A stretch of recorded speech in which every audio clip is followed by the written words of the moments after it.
back to it. You ain't shown me no love, so I turn my back to you. Yeah, yeah. I can't get no racks to you.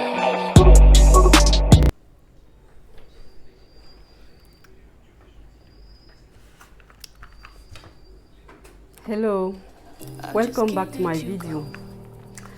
There is something I really like to share with you. At this point, I was so overwhelmed by my last video that reached more than 1,000 views. Like, I'm aware that most of you have taken time to sit and watch my videos, and I'm giving a big thank you. So if you had watched my previous video, I actually just brushed off my last trip I made to Ghana. I'm in Cameroon, and then I had my Christmas vacation in Ghana. So I had an experience that was worth mentioning. Although I didn't really take it like something that had to shade my good moment or whatever, but it was worth sharing. And it brings me to the topic of today. The topic of today is actually about the 5 rules every business owner has to observe. These are the 5 rules you have to observe. If you don't observe these 5 rules, I'm afraid to tell you, you will have a lot of surprises coming, and those surprises are not going to be good ones. They are going to be really nasty surprises. So, first of all,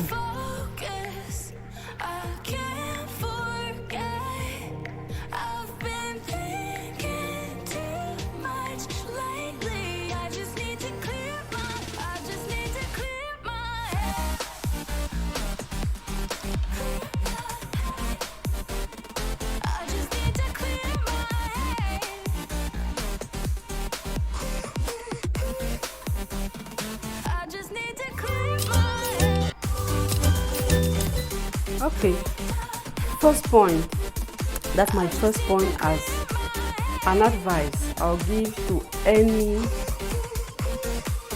business, I will not say businessman, let's say business owner.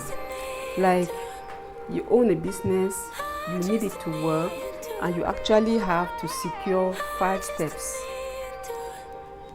to improving and to staying relevant. First step, you have to make sure, this is something you don't have to do otherwise, make sure that your staff agree totally on the terms before starting their work. They should agree totally. You don't have to impose any form of condition on them after they have started. So they have to feel by themselves that they are rule abiding by the time they start. This is a very important step. So I have actually come across many people who they let people start, and then they assume that people are jobless, people are in need, people are like they really need that money at all costs, and then they start like imposing some certain attitude to them, or like not listening to what their plea could be or something. This is something that's not good for the business at all. That's the first point that I've observed so far. Now, it takes me to my second point, customer feedback. Customer feedback is important. What is customer feedback? You have to know from your customer if they were satisfied by the service they were rendered when they walked in. How is it? When a customer walks in, they come for a purpose. They don't come because you have to reshape something that you have to offer them. They come because you have a service to offer, and then you need to provide that service. You need to make sure that the service will be provided normally. So customer feedback is like, you need to get from your customer. It could be like a box, let's say suggestion box. The customer can have access to whenever they are leaving, as to drop their impression. You could just like maybe send them a little SMS on the phone while they are still there. Like the customer come, they have their contact and everything, and then you drop an SMS and tell them, if they can tell you what they think about the service. This is customer feedback, in my own opinion, as a second point to a business growth, is to improve your business, is to understand their plea, is to know if you are still in focus, if you are still relevant, if your service that you are offering is still like relevant to their needs and all that. And secondly, is to know if your staff fully understand the service that they need to offer each customer that walks in. So second step, customer feedback, takes me to the third one. The third point for a good business to strive is what I call third point is what I call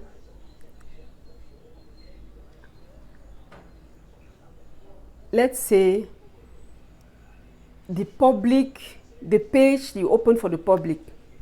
How does that, what do you understand by that? That page is actually a web page where you have your contact, you have your various services you offer, but that web page has to be updated on a regular basis. If you don't have, like, if it's not a big company enough to have a webmaster or something, just make sure that on a regular basis, it could be once a week or twice a week, depending on how new information come in. You could be a company where you have to like update. Maybe you have like a meeting every week where you take decision and then see the company where the company is leading to, and then take new, let's say, take a new gear to improvement, and then you want it to figure in your website. Let people who go on your website be aware of changes. It's important. And the other point is they have to know your contact. The contacts have to be updated as well. Some people take a lot of time to contact you, like they go on your website all the time, but they don't feel like they have to, like they are about to call you yet. They may go there, click on it once or twice, and then could feel impressed, but not really taking that step to making that call. If they are making that call, it should be the right contact. It should be the right contact. Thank you. Bye-bye. It should be the right contact when they decide to make that call, because let me make clear, a customer visits your page like once, twice, especially people who go about seeking information. Some people seek information because they will need it later on, not because they really want that information at that point. Because somebody who needs information straight away will actually make a call immediately, but most people will visit just because they want to have as much information when the time to take their decision comes. Let that contact be available, updated, and then that customer who decides to make that call at that very point in time will reach out to someone immediately. So this is the third point that I was mentioning. It would be like the website has to be updated all the time, and make sure that customers who visit the website leave their own. You should have a little something like a suggestion box, or let's say if you have enough staff to entertain a live chat, it will still be normal, because live chat too make the customer feel like they are desired, like they have noticed them, and people like attention. Let's say liking attention is just very normal for every human being. Even some animals too have that instinct. So it's very, very normal for everybody to see that, yeah, like somebody has noticed their presence on the web page. All right, it takes me to the fourth point. That's the fourth one. I've mentioned the first one, the second, and the third. Now let's go to the fourth point.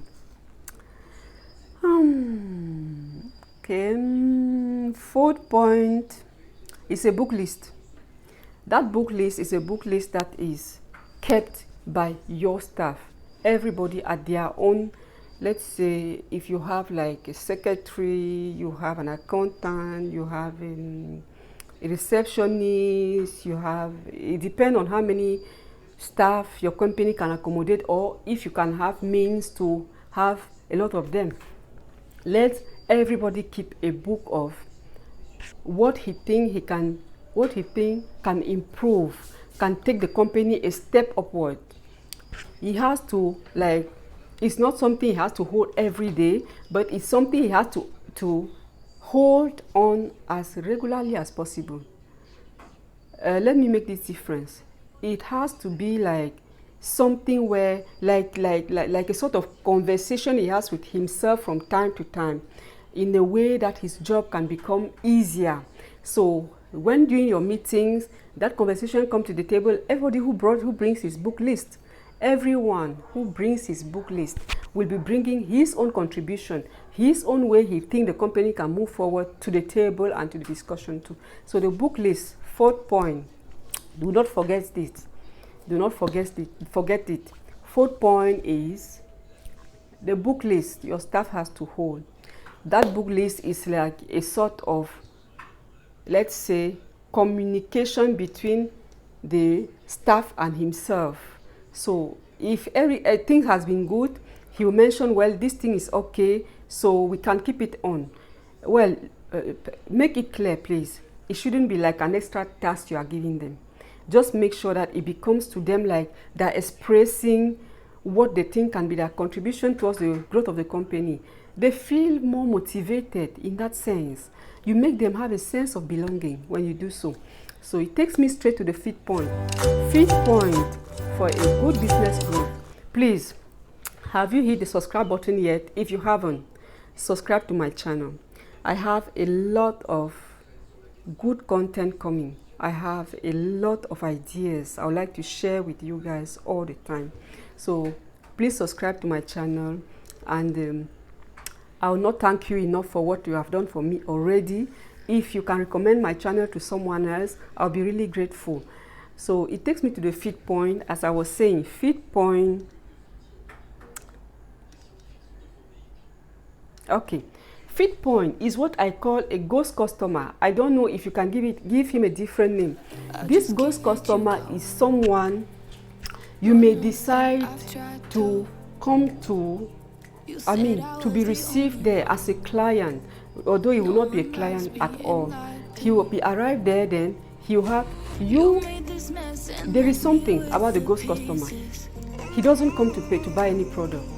He doesn't come to buy. Even if he buys a product, you reimburse him. It will be like an exchange as soon as he meets you, and then make his own summary of what happened. But make sure your ghost customer, when leaving, doesn't know why he's going there. You might just tell him, please, I need you to do this for me, pop in for something or something. So he doesn't have to know. Let me tell you this, ghost customer, most of the time, if you send your ghost customer while telling them what you expect, or while telling them how things have been moving, they go there with something in their mind already. They've already made a setup of what they have to expect there, which is, it actually gets the ghost customer faulty. It makes the ghost customer idea faulty if you tell him ahead of time why he is going there. Why is he going there? You know why he's going. Let him go there, and then at the end of it, you tell him, I'm glad you went there, but let me say, I'll just tell this to you. You went there because I wanted you to have a view of how naturally things are done there. If they are not expecting people, or if they don't know, I'll be aware of anything. That ghost customer is also an important step, and this will help your business grow. Let's say that for a good business to thrive, all the staff members have to feel confident. They have to feel trusted. They have to feel like, as I said, their book list should be ready whenever you have meetings. They should know that they are bringing their contribution on the table, and they should also have the feeling that they will be listened to. Not like they will say, well, what's the need of doing this? I went to the last meeting and then, no, please. You should make them have a sense of belonging. Very important. So I think I'll stop here tonight. I still have a lot of wonderful ideas to share with you. Please subscribe to my channel, and then make sure you wait for the next video, which is coming soon. Bye bye.